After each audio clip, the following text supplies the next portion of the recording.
شہریار دروازے پر پہنچا اور لکڑیاں جو تھیں وہ وہاں پر پہلے سے موجود تھیں۔ شہریار نے دروازے پر دستک دی، دروازہ زبیدہ نے کھولا۔ اب شہریار نے تمام لکڑیاں زبیدہ کے ساتھ مل کر گھر میں رکھنی شروع کر دیں۔ شہریار نے کچھ لکڑیاں اٹھا لیں اور کچھ لکڑیاں اس کی بیوی زبیدہ نے اٹھا لیں۔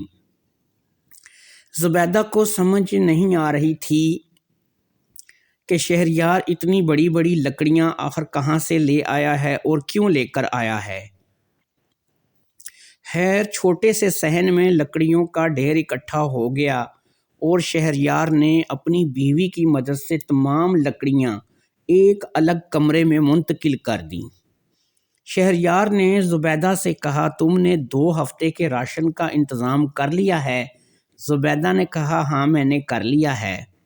اب شہریار نے زبیدہ سے کہا، میں 2 ہفتے کے لیے ایک الگ کمرے میں بند ہو جاؤں گا، تم لوگ خود بھی کھانا کھاتے رہنا اور میرا کھانا بھی تم دروازے کے پاس رکھ دیا کرنا، میں وہیں سے اٹھا لیا کروں گا۔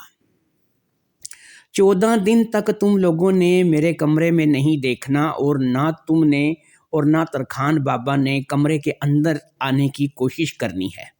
میں کمرے کے اندر سے کنڈی لگا لوں گا اور ٹھیک 14 دن بعد میں کمرے سے باہر نکلوں گا۔ تمہیں کچھ بھی آواز اندر سے سنائی دے، کچھ بھی ہو جائے، تم 14 دن سے پہلے اس دروازے کے پاس صرف کھانا رکھ کے جایا کرو گی اور کوئی کام تمہارا نہیں ہوگا۔ زبیدہ نے شہریار سے کہا، مجھے کچھ بھی سمجھ نہیں آ رہی ہے، تم آخر کیا کرتے پھر رہے ہو اور اس میں ہمارا کیا فائدہ ہے؟ شہریار نے کہا، تم فکر مت کرو، میں تم لوگوں کی ساری زندگی کی روٹی کا انتظام کر رہا ہوں۔ خیر ترکھان بابا کیونکہ بیمار تھا اور گھر میں بھی فاقہ کی نوبت تھی تو زبیدہ نے زیادہ سوال کرنا مناسب نہ سمجھا اور اپنے شوہر کو الگ کمرے میں بند کر دیا۔ اب روزانہ کی یہی روٹین تھی کہ زبیدہ کھانا بناتی، خود بھی کھانا کھاتی، اپنے باپ کو بھی دیتی اور اپنے شوہر کے لیے بھی کھانا دروازے کے باہر رکھ دیتی۔ پھر اسی طرح سے دن گزرنے لگے اور وقت گزرتا چلا گیا۔ اندر کمرے میں بالکل خاموشی رہتی، کبھی کبھی کچھ ٹھوکنے کی آواز آتی، کبھی کبھی آدھی رات کو باتیں کرنے کی آواز بھی آتی۔ خیر وقت گزرتا رہا، دن گزرتے رہے اور 14 دن گزر گئے۔ 14 دن کے بعد شہریار نے خود ہی دروازہ کھولا اور کمرے سے باہر نکل آیا۔ اس دوران بابا کی طبیعت بھی کافی ٹھیک ہو چکی تھی۔ اب اس نے بابا اور اپنی بیوی زبیدہ سے کہا کہ یہاں اندر آؤ، میں تمہیں کچھ دکھانا چاہتا ہوں۔ وہ دونوں جب کمرے کے اندر داخل ہوئے تو انہوں نے دیکھا ایک بہت خوبصورت پلنگ ان 14 دن میں شہریار نے تیار کیا تھا۔ پلنگ واقعی بہت خوبصورت تھا۔ دونوں باپ بیٹی پلنگ دیکھ کر خوش ہو گئے۔ اب شہریار نے ان سے کہا، اس پلنگ کو لے کر یہاں کے بادشاہ کے دربار میں چلے جاؤ اور اسے بادشاہ کو بیچ دو۔ ترکھان بابا نے کہا، بیٹا مانا تم نے 14 دن کی محنت کر کے بہت اچھا پلنگ تیار کیا ہے، ایک شاندار پلنگ تیار کیا ہے جو کہ بہت ہی خوبصورت ہے۔ بادشاہ زیادہ سے زیادہ اس کا کیا دے گا؟ ہم زیادہ سے زیادہ 6 مہینے تک اس کی کمائی سے گزارا کریں گے۔ 6 مہینے بعد تو پھر بھی ہمیں کچھ نہ کچھ کرنا پڑے گا۔ بہرحال یہ تو اچھا ہے کہ تم نے بنایا ہے، اب یہ میں بتا دوں، اب یہ بھی بتا دو کہ کتنے کا بیچنا ہے۔ اب کی بار شہریار مسکرایا اور اس نے کہا کہ بادشاہ جب تم سے اس کی قیمت کے بارے میں پوچھے تو اس سے کہنا، ایک پاک صاف بستر پر پاک صاف کپڑے پہن کر اس پلنگ پر اکیلا سو جاؤ، یہ پلنگ اپنی قیمت خود بتائے گا۔ ترکھان بابا بھی حیران ہو گیا اور زبیدہ بھی، دونوں باپ بیٹی نے کہا، چلو ہم اسے بادشاہ کے دربار میں لے چلتے ہیں۔ شہریار نے کہا، میں نے 14 دن کام کیا ہے، اسے تیار کر دیا ہے، اب بادشاہ کے پاس لے کر تم دونوں کو جانا ہوگا۔ تم دونوں ہی اسے بادشاہ کے دربار میں لے جاؤ، مجھے اب تنگ نہ کرو، مجھے آرام کرنے دو۔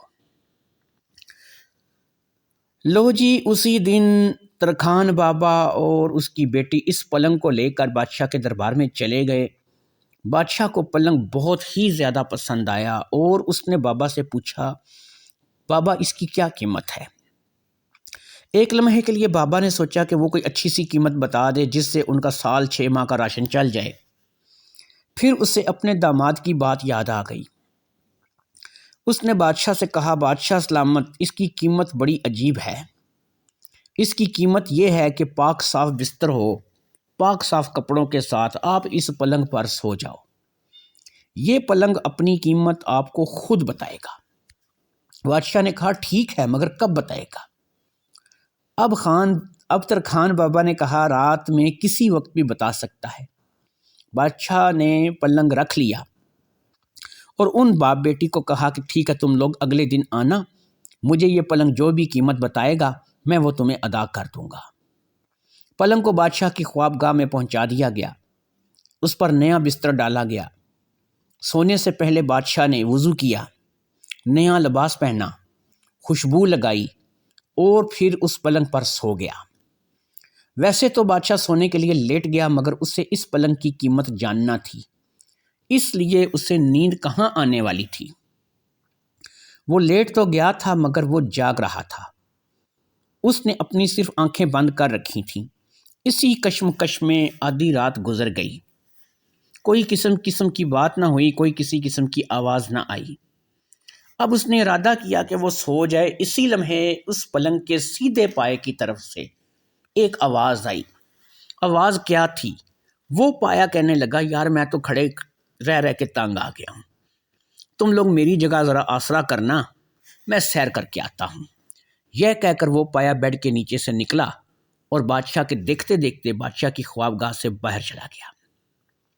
پلنگ ویسے کا ویسا ہی کھڑا تھا۔ پایا نکل جانے سے بھی اس پلنگ کو کوئی بھی فرق نہیں پڑا تھا۔ دوستو اس کہانی کا اگلا حصہ انشاءاللہ تعالی آپ کو کل سنائیں گے، تو میرے چینل کو زیادہ سے زیادہ سبسکرائب کریں اور اس کہانی کو آگے شیئر کر دیا کریں۔ اللہ حافظ۔